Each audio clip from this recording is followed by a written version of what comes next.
Imagina ser la viuda del hombre que pudo cambiar América. La madre de 11 hijos que crecieron con tu apellido en portadas y titulares. La matriarca de una dinastía que el mundo admiraba y que representaba todo lo bueno del sueño americano. Servicio público, idealismo y sacrificio.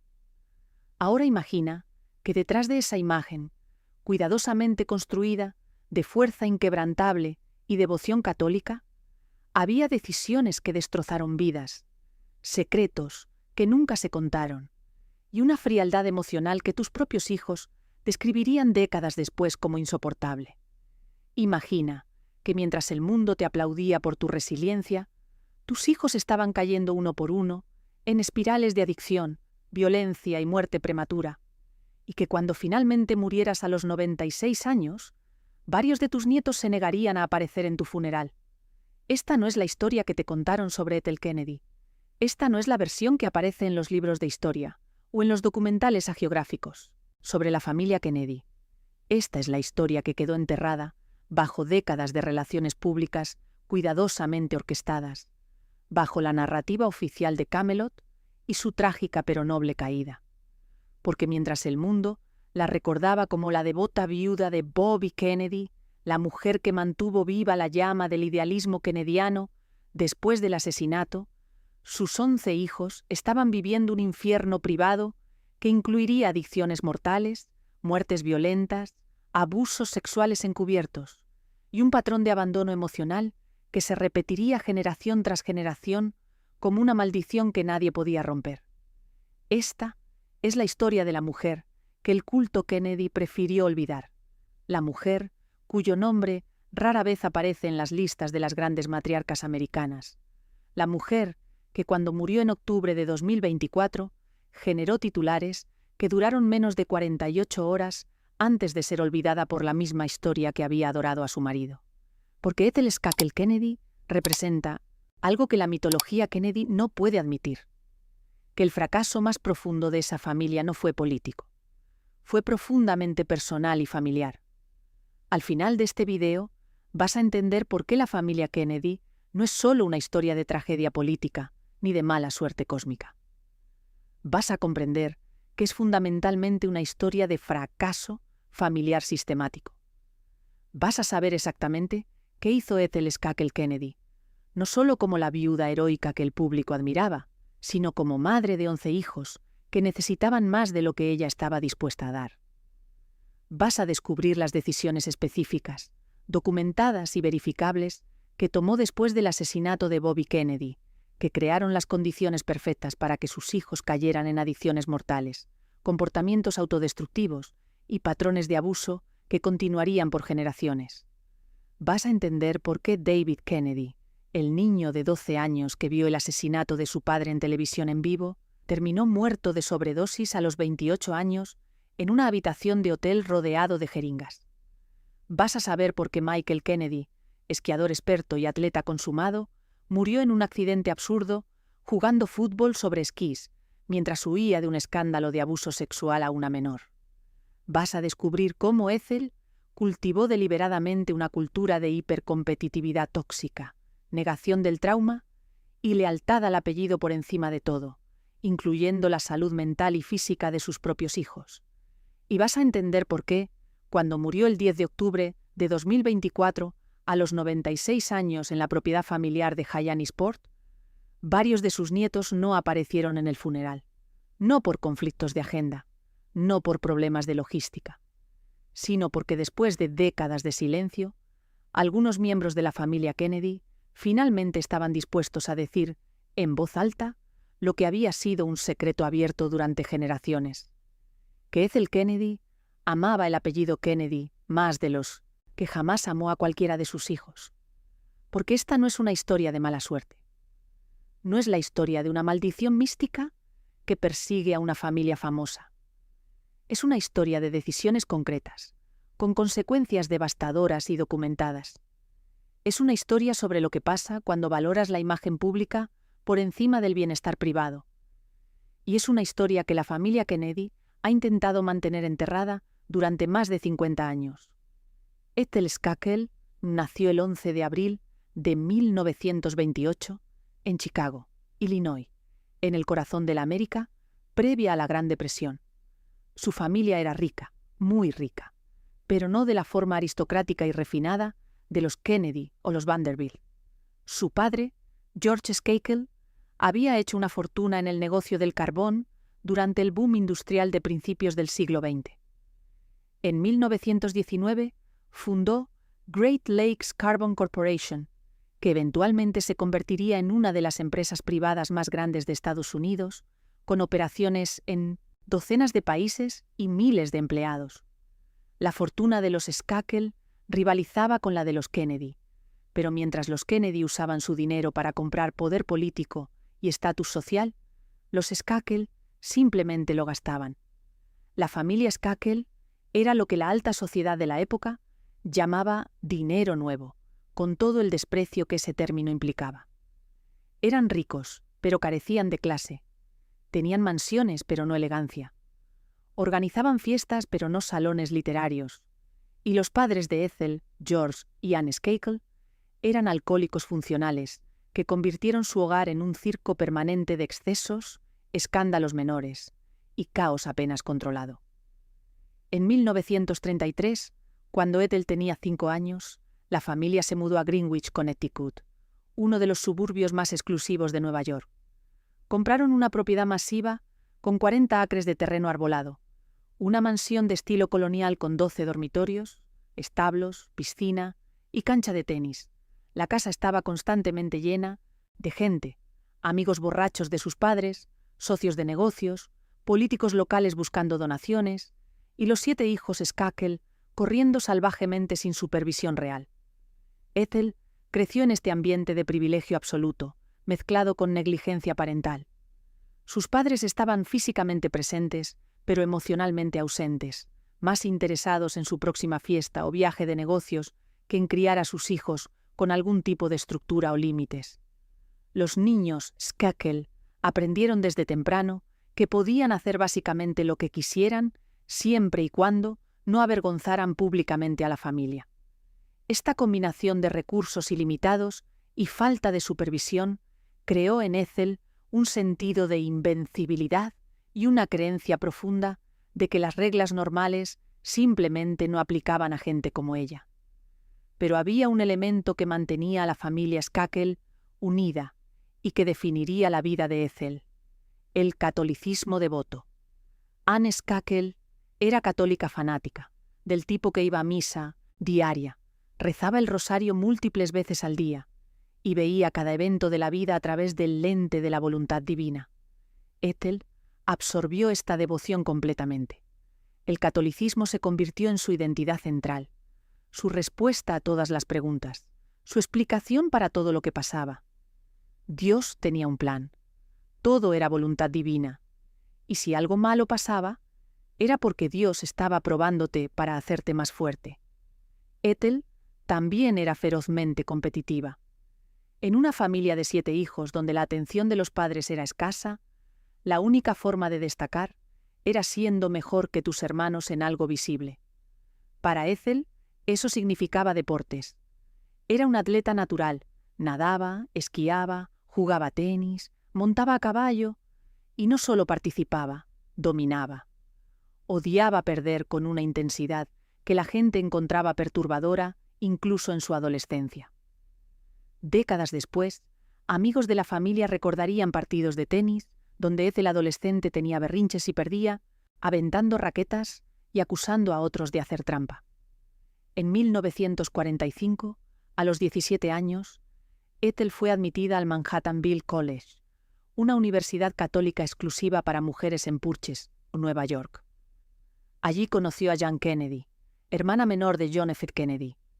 Jan venía de una familia similarmente rica, católica y políticamente ambiciosa. Las dos se hicieron amigas inmediatamente, unidas por sus backgrounds similares y su devoción católica compartida. Y a través de Jan, Ethel fue introducida a la familia Kennedy. Los Kennedy, en 1945, eran una familia ascendente, pero aún no la dinastía que se convertirían. Joseph P. Kennedy Sr., el patriarca, había hecho una fortuna en la bolsa, el cine y el alcohol durante la Prohibición, a través de métodos que muchos consideraban cuestionables. Había servido como embajador en el Reino Unido, pero su carrera había sido manchada por sus simpatías proalemanas antes de la Segunda Guerra Mundial. Su hijo mayor, Joseph Jr., había muerto en combate en 1944, y ahora Joe Sr. estaba poniendo todas sus ambiciones políticas en su segundo hijo, John F. Kennedy. Ethel fue invitada a pasar tiempo en la propiedad Kennedy en Hyannisport, Massachusetts. Allí conoció a Robert Francis Kennedy, el séptimo de los 9 hijos Kennedy. Bobby en ese momento tenía 19 años y estaba saliendo con la hermana mayor de Ethel, Patricia Skakel. Pero según múltiples relatos de la familia, Ethel estaba interesada en Bobby desde el momento en que lo vio. Era tímido, serio, profundamente religioso y completamente dedicado a su familia. Era todo lo que los chicos Skakel borrachos y ruidosos de su infancia no eran. Lo que pasó exactamente con Patricia nunca ha sido completamente claro, pero en algún momento de 1946, Bobby rompió su relación con Patricia y comenzó a salir con Ethel. La hermana mayor fue descartada en favor de la menor, creando una tensión familiar que duraría años. Pero para Ethel había conseguido exactamente lo que quería: un Kennedy. Bobby y Ethel se casaron el 17 de junio de 1950 en la Catedral de Santa María en Greenwich, Connecticut. Ethel tenía 22 años. Bobby tenía 24. Y durante los siguientes 18 años, Ethel Skakel Kennedy cumpliría exactamente el rol que se esperaba de una mujer católica de su época y posición. Sería madre. Una madre prolífica. 11 hijos en 17 años. Kathleen Hartington Kennedy, nacida el 4 de julio de 1951. Joseph Patrick Kennedy, segundo, nacido el 24 de septiembre de 1952. Robert Francis Kennedy, Jr., nacido el 17 de enero de 1954. David Anthony Kennedy, nacido el 15 de junio de 1955. Mary Courtney Kennedy, nacida el 9 de septiembre de 1956. Michael Lemoyne Kennedy, nacido el 27 de febrero de 1958. Mary Kerry Kennedy, nacida el 8 de septiembre de 1959. Christopher George Kennedy, nacido el 4 de julio de 1963. Matthew Maxwell Taylor Kennedy, nacido el 11 de enero de 1965. Douglas Harriman Kennedy, nacido el 24 de marzo de 1967. Y finalmente, Rory Elizabeth Catherine Kennedy, nacida el 12 de diciembre de 1968, 6 meses después del asesinato de su padre. 11 hijos, una media de un hijo cada año y medio durante casi 2 décadas. Y Bobby Kennedy, durante todo ese tiempo, estaba construyendo una de las carreras políticas más importantes del siglo XX americano. Trabajó en el Senado, investigando el crimen organizado y los sindicatos corruptos. Fue nombrado fiscal general de Estados Unidos por su hermano, el presidente JFK, en 1961, convirtiéndose en el segundo miembro más poderoso del gobierno federal a los 36 años.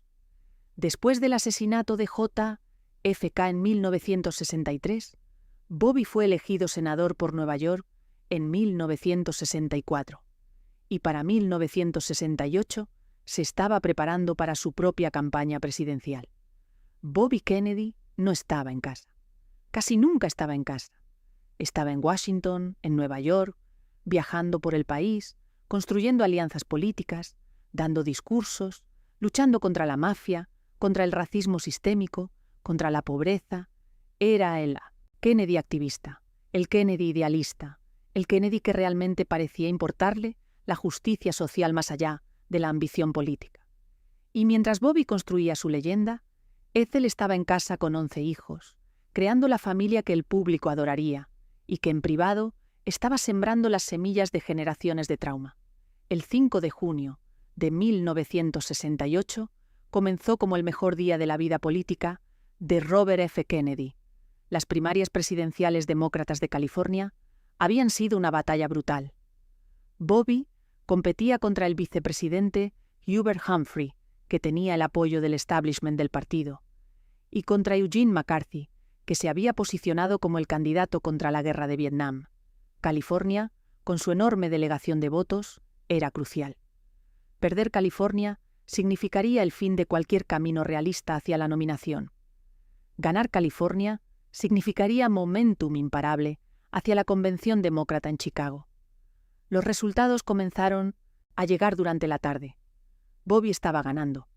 No solo ganando por un margen estrecho, sino dominando. Cuando los votos fueron contados completamente, había obtenido el 46% contra el 42% de McCarthy. Era una victoria decisiva. Esa noche, Bobby estaba en el Ambassador Hotel en Los Ángeles, rodeado de cientos de simpatizantes eufóricos que creían genuinamente que estaban presenciando el comienzo de una nueva era política.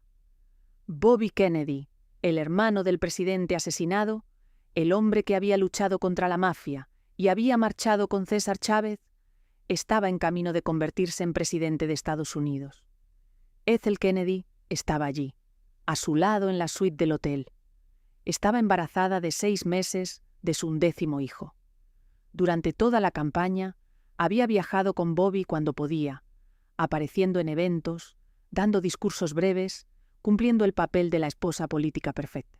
Los 10 niños estaban repartidos entre varias casas, algunos en Hickory Hill, en 1900 en Virginia, otros con familiares. La campaña había sido caótica, agotadora, pero ahora todo ese esfuerzo estaba valiendo la pena. A las 12:15 de la mañana del 5 de junio, Bobby bajó al Salón Embassy del Ambassador Hotel para dar su discurso de victoria. La sala estaba abarrotada con más de 1000 personas. Las cámaras de televisión transmitían en vivo a todo el país. Bobby, con su característica timidez, que contrastaba con la confianza natural de su hermano JFK, subió al podio. Ethel estaba a pocos pasos detrás de él sonriendo.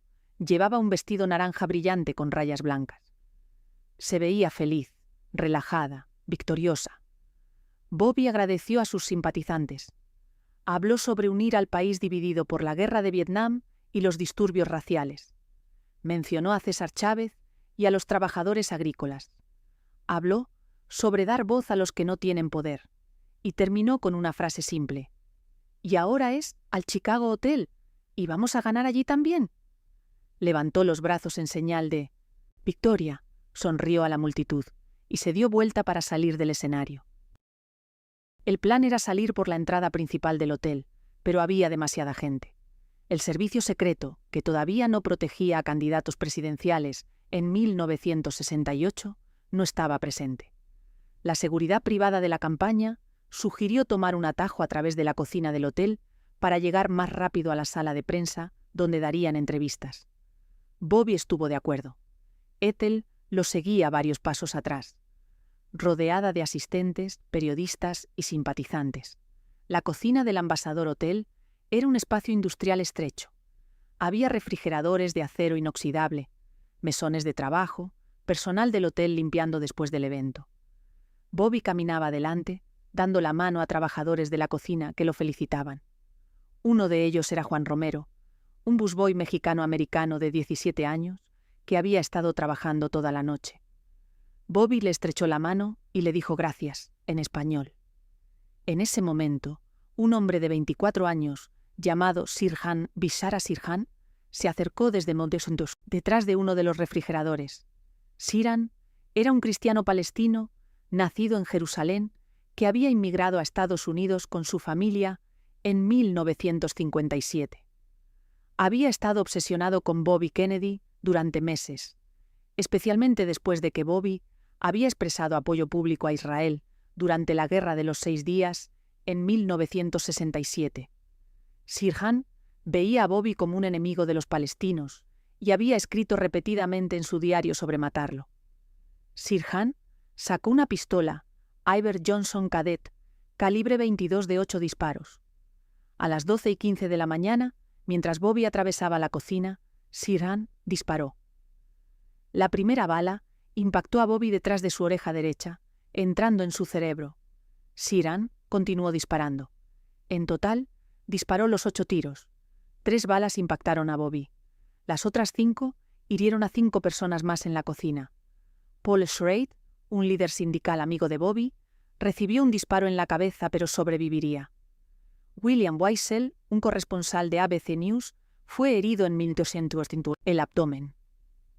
Ira Goldstein, un reportero de radio, recibió un disparo en la cadera. Elizabeth Evans, una amiga de la campaña, fue herida en la cabeza. Y Irwin Stroll, otro simpatizante, recibió un disparo en la pierna. El caos fue instantáneo. La gente gritaba. Varios hombres se abalanzaron sobre Sheeran, forcejeando para quitarle la pistola. Ruffer Johnson, el medallista olímpico de decatlón, que era parte del equipo de seguridad de Bobby, logró desarmar a Sheeran con ayuda del jugador de fútbol americano Rosie Grier. Pero el daño ya estaba hecho. Bobby Kennedy cayó al suelo de baldosas blancas y negras de la cocina. Sus ojos estaban abiertos, pero su mirada estaba vacía. La sangre comenzaba a formar un charco alrededor de su cabeza. Juan Romero, el busboy que acababa de estrecharle la mano segundos antes, se arrodilló junto a él y colocó un rosario en sus manos. Bobby murmuró algo que Romero pensó que sonaba como ¿está todo bien? O ¿está todo el mundo bien?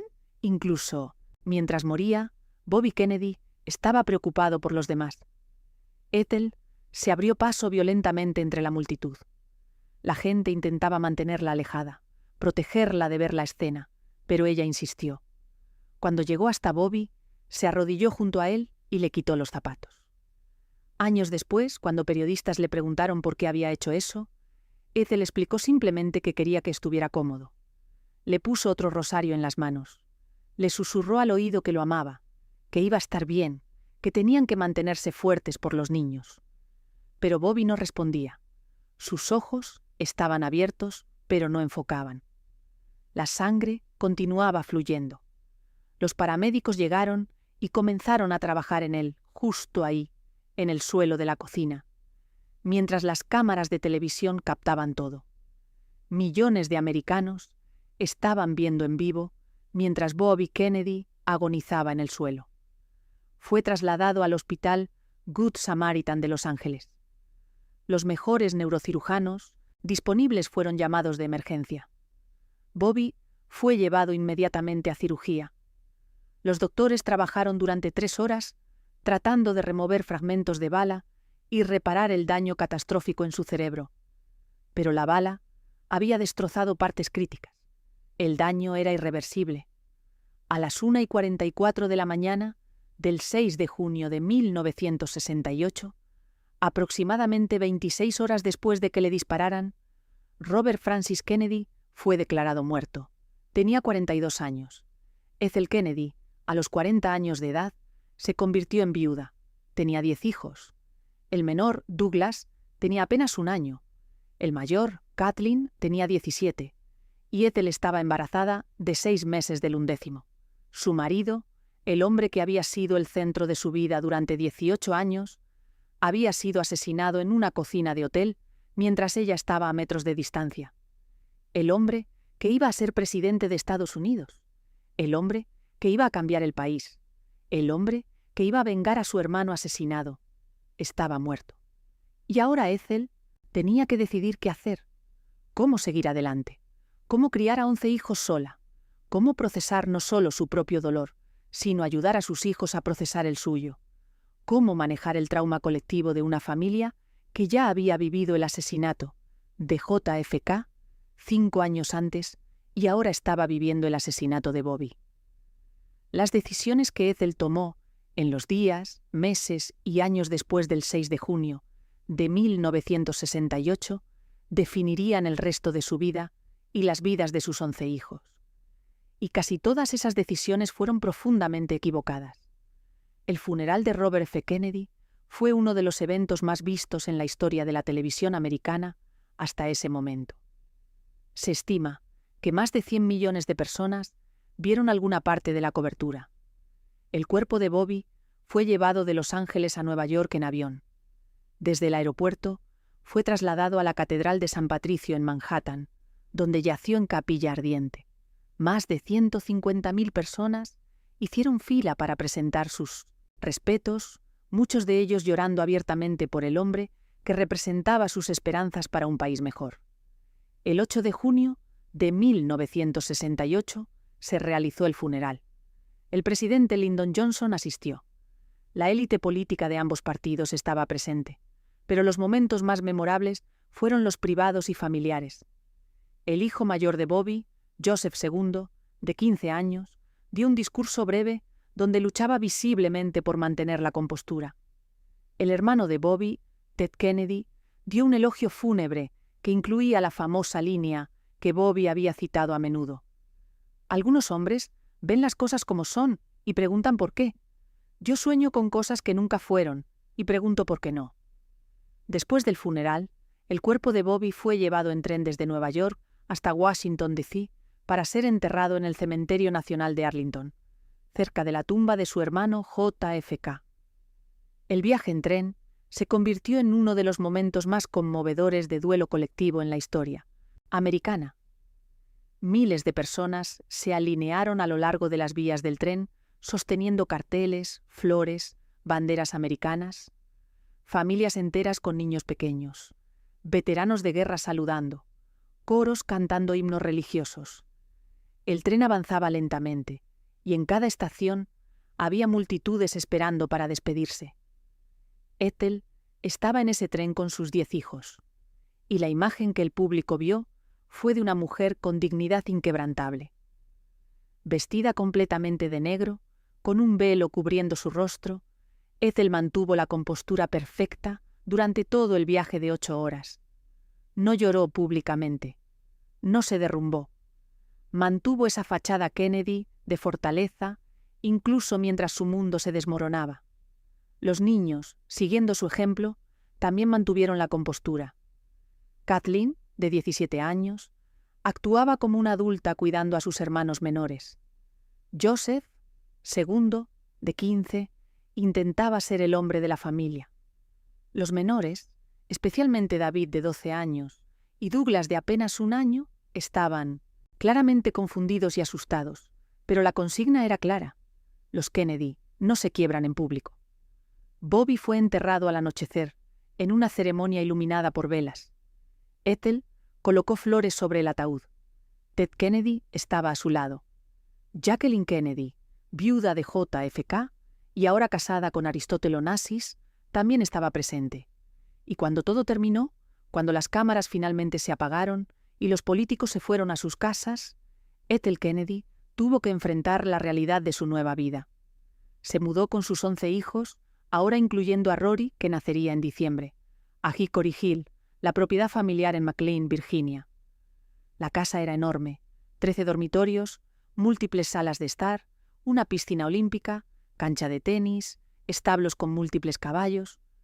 Bobby había comprado la propiedad en 1957 por $78.000 y durante la década siguiente la había convertido en el centro social de la familia Kennedy. Era donde organizaban las famosas fiestas de toque de fútbol Kennedy, donde políticos, periodistas, celebridades y los Kennedy competían en juegos brutalmente competitivos. Era donde Bobby había criado a sus hijos cuando no estaba en Washington o viajando. Y ahora era donde Ethel criaría a esos mismos hijos sola. Pero Ethel Kennedy no creía en criar hijos de la forma convencional. No creía en estructura, en límites claros, en rutinas predecibles. Y definitivamente no creía en procesamiento emocional, terapia o reconocer abiertamente el trauma. Su filosofía de crianza se puede resumir en una frase que repetía constantemente: los Kennedy no se rinden. Era una filosofía que sonaba inspiradora en teoría, pero que en la práctica creaba un ambiente tóxico, donde el dolor emocional era visto como debilidad y donde la única respuesta aceptable a cualquier problema era ser más fuerte. En los meses después del asesinato de Bobby, Ethel tomó varias decisiones críticas que definirían cómo sus hijos procesarían, o más precisamente, no procesarían, el trauma de perder a su padre. Primera decisión: no habría terapia. Ninguno de los 11 niños fue enviado a ver a un psicólogo o psiquiatra. Ethel creía que la terapia era para gente débil que no tenía fe suficiente. Su catolicismo devoto le decía que Dios tenía un plan, que Bobby estaba en el cielo y que la familia debía aceptar la voluntad divina y seguir adelante. Rezar era la terapia. La misa diaria era el procesamiento emocional. Y si eso no era suficiente, entonces necesitaba rezar más. Segunda decisión: no se hablaría del asesinato. Esta regla no fue explícita, pero era absolutamente clara. Ethel no iniciaba conversaciones sobre lo que había pasado. No preguntaba a sus hijos cómo se sentían. No creaba espacios seguros para que expresaran su dolor, miedo o confusión. Cuando los niños intentaban hablar sobre su padre, Ethel cambiaba de tema o les recordaba que Bobby estaba orgulloso de ellos y que debían ser fuertes. El mensaje era claro. El dolor se guardaba en privado. Las lágrimas eran aceptables solo en privado. Y cuanto antes todos volvieran a la normalidad, mejor. Tercera decisión: Hickory Hill se convertiría en un circo permanente. En lugar de crear un ambiente de calma y recuperación, donde los niños pudieran sanar, Ethel convirtió la casa en un centro social constante. Siempre había gente visitando, políticos manteniendo contactos con la familia Kennedy, periodistas escribiendo perfiles hagiográficos sobre la viuda valiente, celebridades queriendo asociarse con el glamour Kennedy y docenas de primos Kennedy que aparecían sin previo aviso. Ethel organizaba fiestas constantemente, cenas formales con 20 o 30 invitados, barbacoas los fines de semana con 50 personas, competiciones deportivas donde adultos y niños jugaban partidos de fútbol tan violentos que regularmente había lesiones que requerían atención médica. La piscina de Hickory Hill se convirtió en legendaria. Ethel había llenado la propiedad con animales, perros, gatos, caballos, cabras, un burro y, en un momento dado, una foca que vivía en la piscina. Los niños y los invitados jugaban con la foca, nadaban con ella, y Ethel pensaba que esto era encantador y excéntrico, en lugar de absurdo y potencialmente peligroso. Las reglas de seguridad básicas simplemente no aplicaban en Hickory Hill. Los niños pequeños nadaban sin supervisión. Los adolescentes conducían los carros de golf de la propiedad sin licencia. Se animaba a los niños a montar caballos sin entrenamiento apropiado ni equipo de seguridad. Y en medio de todo este caos, 11 niños intentaban procesar que su padre había sido asesinado. David Kennedy, que tenía 12 años cuando Bobby murió, había sido el que más directamente traumatizado por el asesinato. Estaba en el Ambassador Hotel la noche del tiroteo. No vio el tiroteo en persona, pero estaba en una habitación de hotel cercana. Después del tiroteo, David encendió la televisión buscando información sobre lo que había pasado, y allí, en la pantalla, vio a su padre en el suelo de la cocina. Vio la sangre, vio el caos, vio a gente gritando, y nadie había pensado en proteger al niño de 12 años de ver esas imágenes. David desarrolló insomnio inmediato y severo. No podía dormir sin todas las luces de su habitación encendidas. Tenía pesadillas recurrentes, donde revivía el asesinato una y otra vez. Se despertaba gritando múltiples veces cada noche. Y cuando Ethel se enteró de esto, su respuesta fue decirle a David que rezara antes de dormir, que pusiera su fe en Dios, que su padre estaba en el cielo cuidándolo. No hubo terapia especializada en trauma. No hubo medicación para ayudar con el insomnio. No hubo reconocimiento de que ver a tu padre asesinado en televisión en vivo no es algo que un niño de 12 años pueda superar simplemente rezando más rosarios. Los otros hijos procesaban el trauma a su manera. Kathleen, la mayor a los 17 años, se convirtió en una madre sustituta para sus hermanos menores. Dejó de lado su propia adolescencia y su propio dolor para ayudar a criar a los niños pequeños. Joseph, segundo, el hijo mayor varón a los 15 años, sintió la presión de convertirse en el hombre de la familia. Empezó a actuar de forma más agresiva, más dominante, tomando control de situaciones porque sentía que eso era lo que se esperaba de él. Robert Jr., de 14 años, se volvió más introspectivo y comenzó a cuestionar su fe católica, algo que Ethel veía como una traición. Los niños más pequeños simplemente estaban confundidos. Matthew tenía 3 años. Douglas tenía 1. Cuando crecieron, no tendrían memorias reales de su padre, solo las historias que otros les contaban. Y Ethel, en medio de todo esto, desarrolló su propio mecanismo de afrontamiento: alcohol. Comenzó a beber regularmente, vodka principalmente, que era fácil de esconder porque no tiene olor fuerte. Durante el día, mantenía la compostura, pero por las noches, después de que los invitados se iban y los niños estaban supuestamente en la cama, Ethel se emborrachaba, y cuando estaba borracha, su personalidad cambiaba. La mujer cálida y carismática que el público veía se convertía en alguien cruel y crítico con sus hijos. Los niños aprendieron rápidamente a reconocer cuando su madre había estado bebiendo. Su voz cambiaba ligeramente.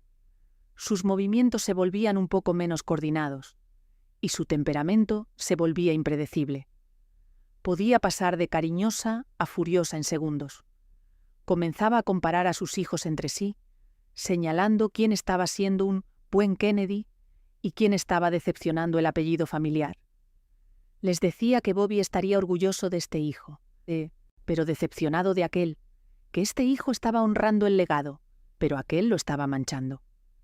Los hijos aprendieron a evitar a su madre después de las 9 de la noche. Aprendieron a quedarse en sus habitaciones o a salir de la casa con excusas de ir a casa de amigos. Los mayores protegían a los menores, llevándolos a sus habitaciones antes de que Ethel pudiera empezar sus sesiones nocturnas de crítica alcohólica. Y todos aprendieron que si querían sobrevivir en Hickory Hill, tenían que hacerse más duros, tenían que ser Kennedy. A medida que los hijos de Ethel progresaron de niños a adolescentes y luego a adultos jóvenes durante los años 70, los patrones establecidos en Hickory Hill comenzaron a producir consecuencias cada vez más serias.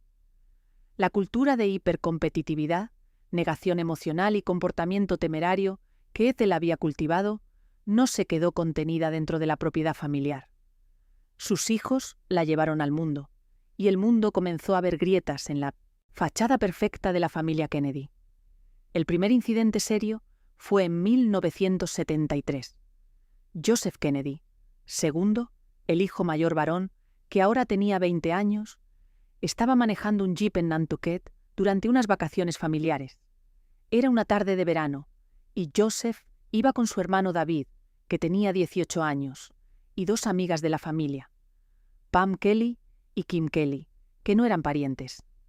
Las hermanas Kelly habían sido amigas de los Kennedy durante años y habían pasado muchos veranos con la familia. Según los reportes del incidente, Joseph conducía a exceso de velocidad por un camino estrecho de Nantucket. No estaba ebrio, pero estaba manejando de la forma temeraria que era normal para los Kennedy. Demasiado rápido, demasiado confiado, sin considerar realmente las consecuencias. En una curva, Joseph perdió el control del vehículo. El jeep volcó violentamente. Joseph y David sufrieron lesiones menores. Kim Kelly también resultó herida, pero se recuperaría completamente.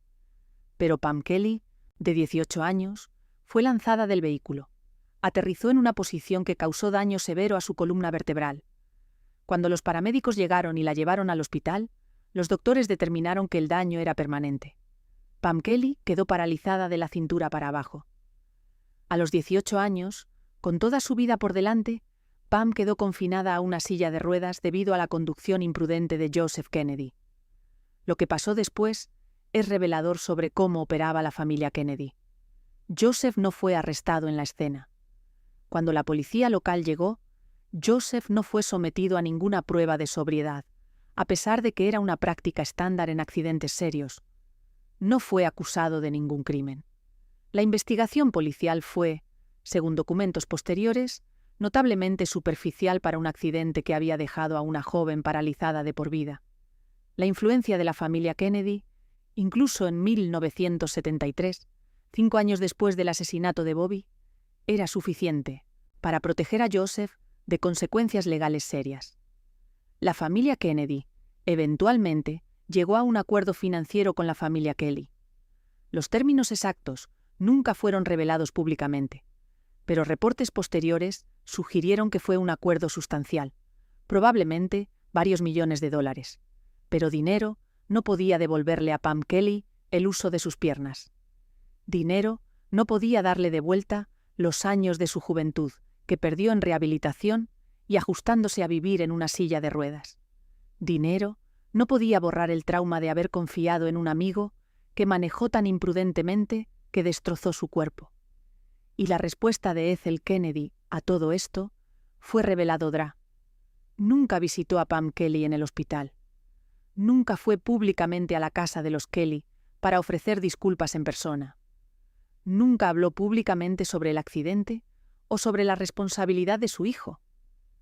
La única declaración pública que hizo fue a través de un portavoz de la familia que expresó profunda tristeza por esta tragedia, sin nunca usar la palabra disculpa o reconocer específicamente la culpa de Joseph. En privado, según relatos posteriores de personas cercanas a la familia, Ethel trataba el incidente como un accidente desafortunado, en lugar de como una consecuencia directa de la conducción imprudente de su hijo. Le dijo a Joseph que estas cosas pasan, que no debía dejar que esto arruinara su vida, que Bobby estaría orgulloso de cómo estaba manejando una situación difícil. El mensaje para Joseph fue claro. Los Kennedy no asumen responsabilidad de la forma que otras personas lo hacen. Los Kennedy usan su dinero y su poder para minimizar problemas, pagar acuerdos y seguir adelante. Las reglas normales simplemente no aplican. Joseph eventualmente siguió adelante con su vida. Se convirtió en político, sirviendo en la Cámara de Representantes de Estados Unidos de 1987 a 1999. Pero el accidente que paralizó a Pam Kelly lo seguiría durante toda su carrera política.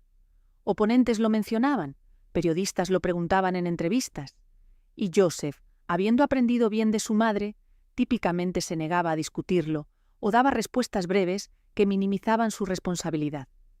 Pam Kelly vivió el resto de su vida en una silla de ruedas.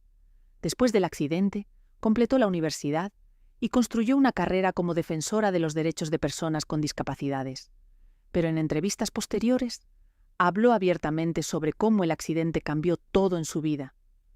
Sobre las cosas simples que perdió: bailar, caminar por la playa, subir escaleras sin ayuda.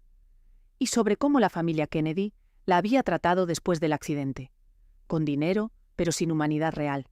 Con acuerdos financieros, pero sin disculpas genuinas. Como un problema que resolver, en lugar de como una joven cuya vida habían destruido. Pero el accidente de Joseph en 1973 fue solo el comienzo. Durante la década de 1970, mientras los 11 hijos de Mie Ethel crecían, múltiples patrones preocupantes comenzaron a emerger. Varios de ellos desarrollaron problemas con drogas y alcohol.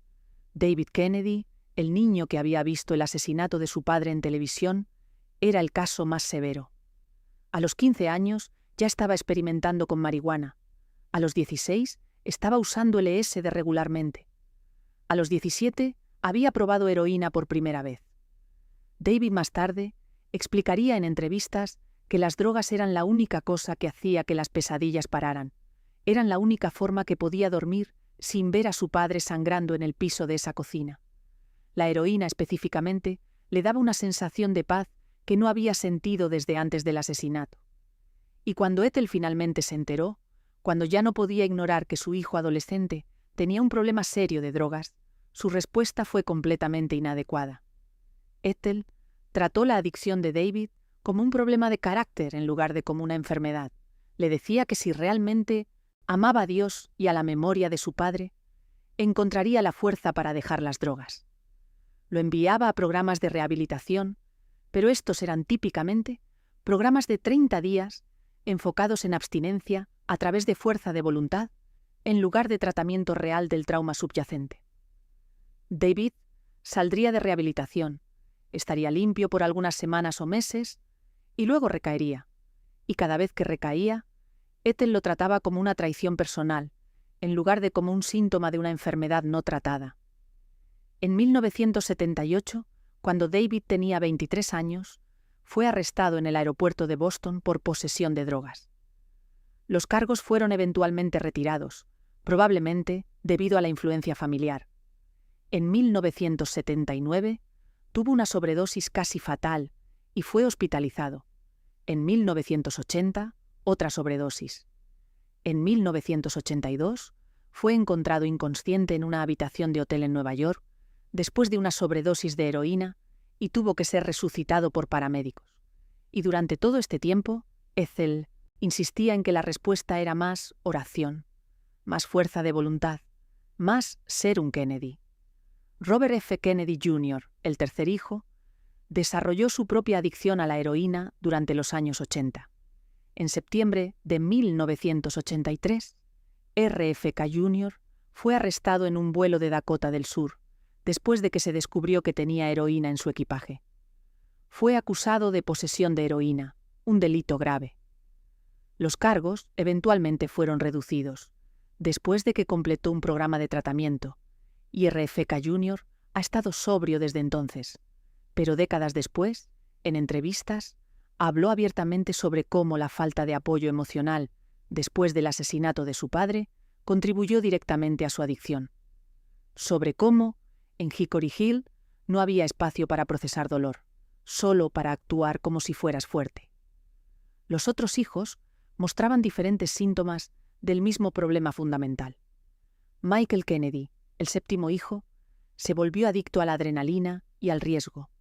Era un esquiador, experto que constantemente buscaba las pistas más peligrosas. Conducía motocicletas a velocidades excesivas. Hacía montañismo en rutas peligrosas. Era como si estuviera constantemente probando los límites de su propia mortalidad, buscando algo en la temeridad que no podía encontrar en la vida normal. Christopher Kennedy, el octavo hijo, desarrolló severos problemas de manejo de la ira. Hubo múltiples incidentes durante sus años universitarios donde se involucró en peleas físicas, algunas de las cuales resultaron en daño significativo a otras personas. Nunca fue arrestado debido a acuerdos financieros con las víctimas, pero el patrón era claro. Y a través de todo esto, Ethel mantenía la narrativa pública de la familia Kennedy perfecta. Organizaba eventos benéficos en nombre de Bobby. Daba entrevistas ocasionales donde hablaba sobre lo orgullosa que estaba de sus hijos.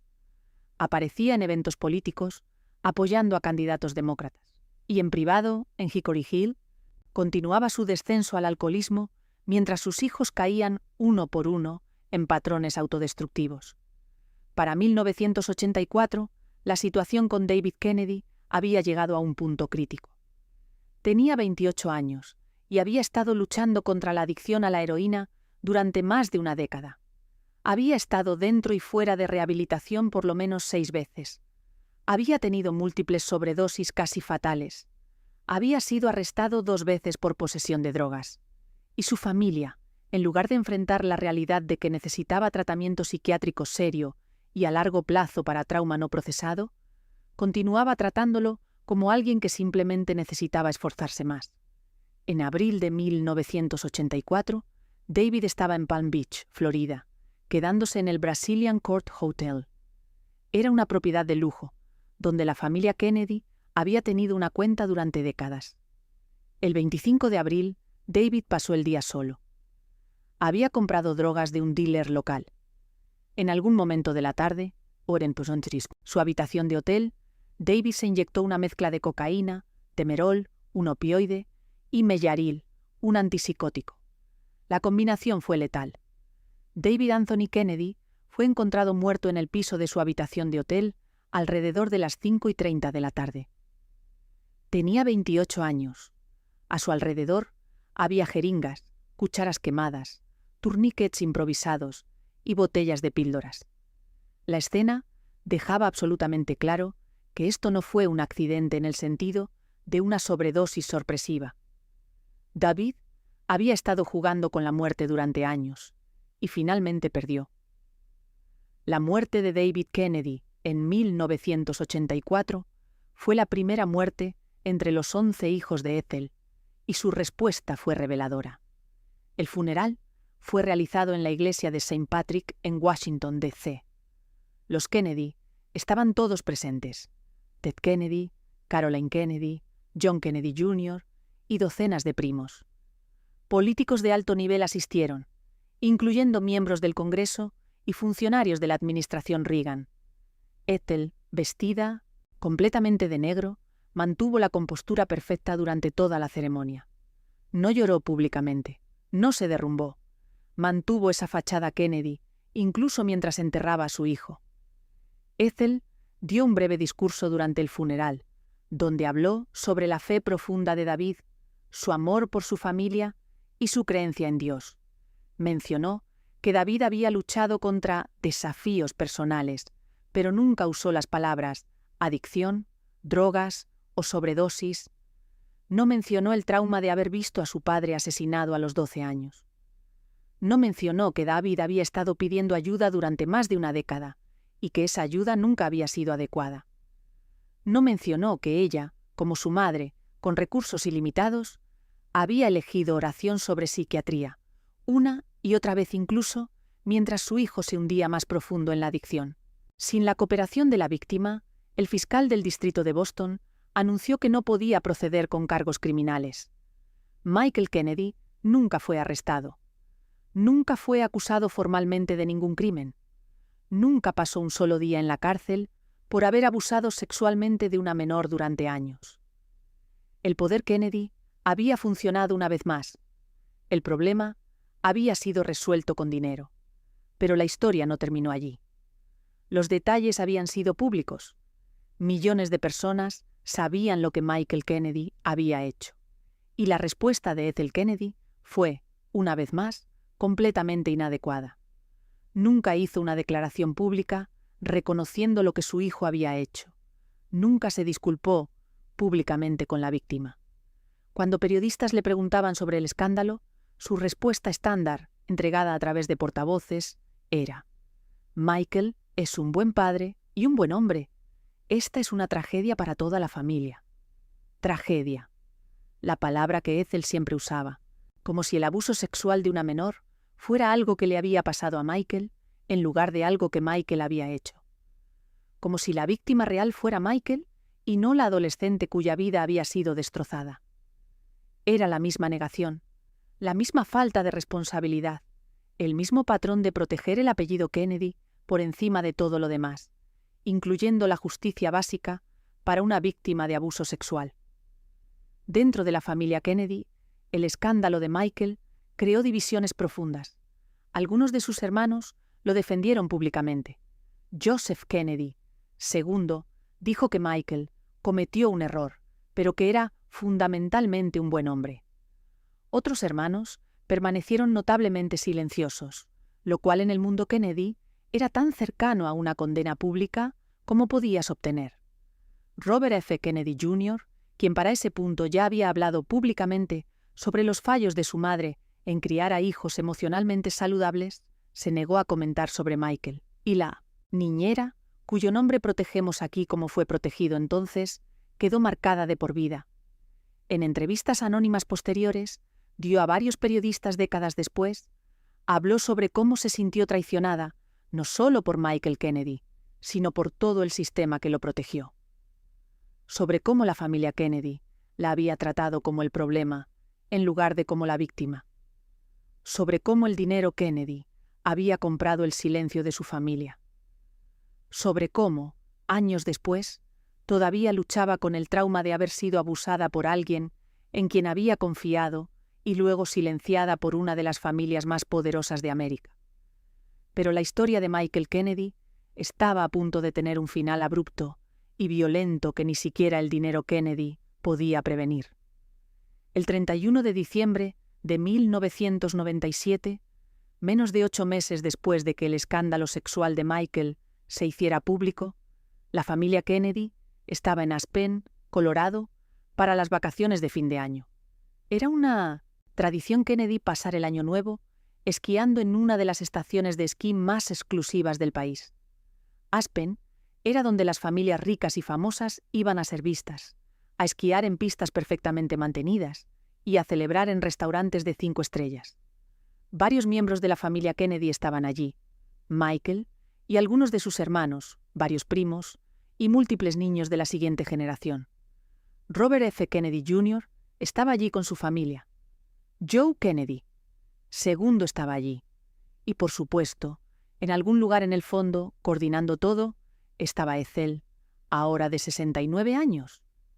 El 31 de diciembre por la tarde, un grupo de Kennedy decidió jugar su juego favorito, fútbol sobre esquís. Era exactamente el tipo de actividad estúpida y peligrosa que habían jugado durante décadas en Hickory Hill. Las reglas eran simples.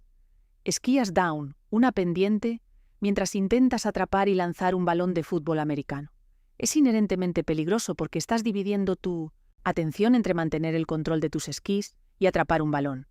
Pero los Kennedy, criados en la cultura de temeridad de Hickory Hill, nunca consideraban realmente los riesgos. Michael Kennedy era un esquiador experto. Había estado esquiando desde que era niño. Conocía las montañas de Aspen bien. Pero la tarde del 31 de diciembre, mientras jugaba fútbol sobre esquís con su familia, Michael perdió el control. Según testigos, estaba esquiando a considerable velocidad mientras intentaba atrapar un balón. Estaba mirando hacia arriba, hacia el balón, en lugar de hacia adelante a la pendiente. Y cuando finalmente miró hacia adelante, era demasiado tarde para evitar un árbol grande directamente en su camino. Michael Kennedy chocó contra el árbol a plena velocidad. El impacto fue masivo. Su cabeza golpeó el tronco del árbol con tal fuerza que murió instantáneamente. Los paramédicos fueron llamados inmediatamente, pero no había nada que hacer. Michael Lemoyne Kennedy, de 39 años, esposo separado, padre de 3 hijos y abusador sexual de menores que nunca enfrentó justicia, estaba muerto. La familia Kennedy emitió una declaración esa noche, expresando profunda tristeza por la muerte de Michael. Ethel, a través de un portavoz, dijo que estaba devastada, pero que encontraba consuelo en su fe. Los medios cubrieron la muerte extensamente, típicamente a través del lente de la tragedia Kennedy. Otra muerte golpea a la familia maldita, decían los titulares. Pero muy pocos periodistas mencionaron el elefante en la habitación, que Michael había muerto haciendo exactamente el tipo de actividad temeraria y estúpida que su madre había alentado durante décadas. El funeral de Michael fue realizado en Boston. Miles de personas asistieron, incluyendo figuras políticas de alto nivel. Ethel dio un discurso donde describió a Michael como un hombre maravilloso, un padre dedicado y un católico devoto. No mencionó el escándalo de abuso sexual. No mencionó que había muerto haciendo algo innecesariamente peligroso. Y definitivamente no mencionó que el patrón de comportamiento temerario que mató a Michael había sido cultivado en Hickory Hill bajo su supervisión durante toda su infancia. Ethel Kennedy, ahora de 69 años, había enterrado a 2 de sus 11 hijos. David, por sobredosis de heroína a los 28. Michael, por un accidente de esquí absurdo a los 39. Y en ambos casos, su respuesta pública había sido hablar de fe, de la voluntad de Dios, y de lo orgullosa que estaba de sus hijos. En ambos casos, había rechazado cualquier sugerencia de que sus decisiones como madre habían contribuido a estas muertes. En ambos casos, había mantenido la fachada Kennedy de fortaleza inquebrantable. Pero después de la muerte de Michael, algo comenzó a cambiar. Algunos miembros de la familia Kennedy comenzaron a hablar más abiertamente sobre los problemas familiares. Robert F. Kennedy Jr., en particular, comenzó a dar entrevistas donde discutía su propia adicción y recuperación, y aunque típicamente era cuidadoso de no criticar directamente a su madre en público, las implicaciones eran claras. Hablaba sobre cómo su familia no había procesado adecuadamente el trauma del asesinato de Bobby, sobre cómo la cultura Kennedy de hipercompetitividad y negación emocional había contribuido a problemas de adicción en múltiples miembros de la familia, sobre cómo él solo había podido recuperarse cuando finalmente buscó ayuda profesional seria en lugar de depender solo de oración. Y muy lentamente, la narrativa pública sobre Ethel Kennedy comenzó a cambiar. En lugar de ser vista solo como la viuda heroica, comenzó a ser vista como una matriarca complicada, cuyas decisiones de crianza podían haber contribuido a los problemas devastadores de sus hijos. Los años 2000 y 2010 trajeron más tragedias a la familia Kennedy, demostrando que los patrones establecidos por Ethel no se habían quedado con una sola generación.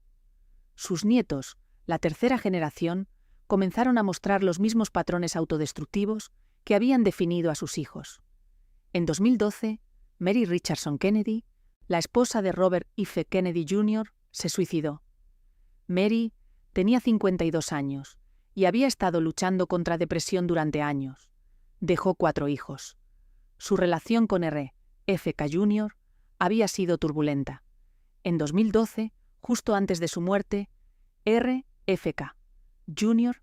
había publicado extractos de su diario personal, donde admitía haber tenido múltiples aventuras extramatrimoniales durante su matrimonio con Mary.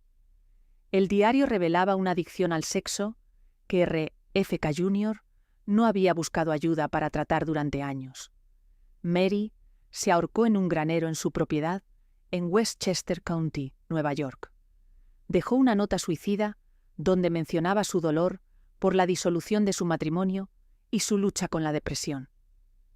El suicidio de Mary fue devastador para sus hijos y generó preguntas incómodas sobre cómo la familia Kennedy manejaba la salud mental. Mary había buscado ayuda profesional durante años, pero según relatos posteriores de amigos cercanos, se había sentido aislada de la familia Kennedy más amplia, que veía su depresión como debilidad. Ethel asistió al funeral de Mary, pero no dio un discurso. Para ese punto, en 2012, Ethel tenía 84 años. Ya no era la figura dominante de la familia que había sido durante décadas. Otros miembros de la familia, particularmente Ted Kennedy, quien murió en 2009, y luego los hijos mayores de Ethel, habían asumido roles de liderazgo familiar. Pero el patrón que Ethel había establecido, la cultura de negar problemas de salud mental y depender de fe en lugar de tratamiento profesional, continuaba. En 2019, otra tragedia golpeó. Saoirse Kennedy Hill, de 22 años, murió de una sobredosis en la propiedad Kennedy en Hyannisport. Saoirse era nieta de Ethel, hija de Courtney Kennedy. Era una estudiante brillante en Boston College, activa en causas sociales, y por todos los relatos, una joven con un futuro prometedor. Pero había estado luchando con depresión y ansiedad durante años. Saoirse había escrito abiertamente sobre su lucha con la salud mental en un artículo publicado por el periódico estudiantil de su escuela en 2016. En el artículo discutió su depresión, sus pensamientos suicidas y lo difícil que era pedir ayuda. También mencionó la presión de ser una Kennedy, de llevar un apellido que venía con expectativas imposibles. «Es difícil ser una Kennedy», escribió. «La gente espera que seas perfecta, que seas fuerte todo el tiempo, que nunca muestres debilidad». En agosto de 2019, Saoirse fue encontrada muerta en la propiedad Kennedy, en Hyannisport, después de una sobredosis de medicamentos y alcohol. Las autoridades determinaron que la muerte fue accidental, pero amigos cercanos de Saoirse dijeron a periodistas que había intentado suicidarse antes y que había estado en crisis durante semanas antes de su muerte. Ethel Kennedy, ahora de 91 años, asistió al funeral de su nieta. Caminaba con dificultad, su salud claramente en declive, pero mantuvo la compostura Kennedy incluso mientras otra generación de su familia moría joven por problemas que nunca fueron adecuadamente tratados. El funeral fue realizado en la iglesia de Our Lady of Victory, en Centerville, Massachusetts, la misma iglesia donde Ethel se había casado con Bobby 69 años antes. Múltiples miembros de la familia Kennedy dieron discursos en el funeral de Saoirse. Hablaron sobre su risa, su bondad, su compromiso con la justicia social. Pero también, por primera vez en un funeral Kennedy, varios miembros de la familia hablaron abiertamente sobre salud mental. Kerry Kennedy, tía de Saoirse, dio un discurso apasionado sobre la importancia de buscar ayuda profesional para depresión y ansiedad, sobre cómo la familia Kennedy necesitaba cambiar su cultura de negar problemas de salud mental. Ethel no dio un discurso en el funeral de Saoirse. Su salud ya no le permitía hablar públicamente de forma efectiva, pero su legado estaba claro. 3 generaciones de Kennedy habían sufrido adicciones, comportamiento autodestructivo y muertes prematuras relacionadas con trauma no procesado y salud mental no tratada. Y el patrón comenzó con las decisiones que Ethel tomó en 1968, cuando eligió oración sobre terapia, fortaleza aparente sobre procesamiento emocional honesto y proteger el apellido Kennedy sobre proteger a sus hijos. En 2020, otra tragedia. Maeve Kennedy McKean, nieta de Ethel e hija de Kathleen Kennedy Townsend, desapareció junto con su hijo Gideon de 8 años en un accidente de canoa en la bahía de Chesapeake. Maeve, de 40 años, era una experta en salud pública que había trabajado para el gobierno federal. Ella y Gideon habían salido en canoa desde la propiedad de un familiar y aparentemente fueron arrastrados hacia aguas más profundas por vientos fuertes. Sus cuerpos fueron encontrados varios días después. Maeve y Gideon se habían ahogado. La muerte fue accidental, una verdadera tragedia sin culpa humana clara. Pero incluso aquí, el patrón Kennedy era visible. Maeve y Gideon habían salido en canoa sin chalecos salvavidas adecuados. Las condiciones del agua eran peligrosas ese día. Era el tipo de decisión temeraria, de confianza en que serían suficientemente fuertes para manejar cualquier problema, que era característico de la cultura Kennedy. Ethel Kennedy, ahora de 92 años, no pudo asistir al funeral, debido a su salud en declive. Su respuesta pública fue una declaración breve emitida por su oficina. Maeve era una luz brillante en nuestra familia. Rezamos por ella y por Gideon. Incluso al final, incluso después de todas las muertes, la respuesta de Ethel era oración.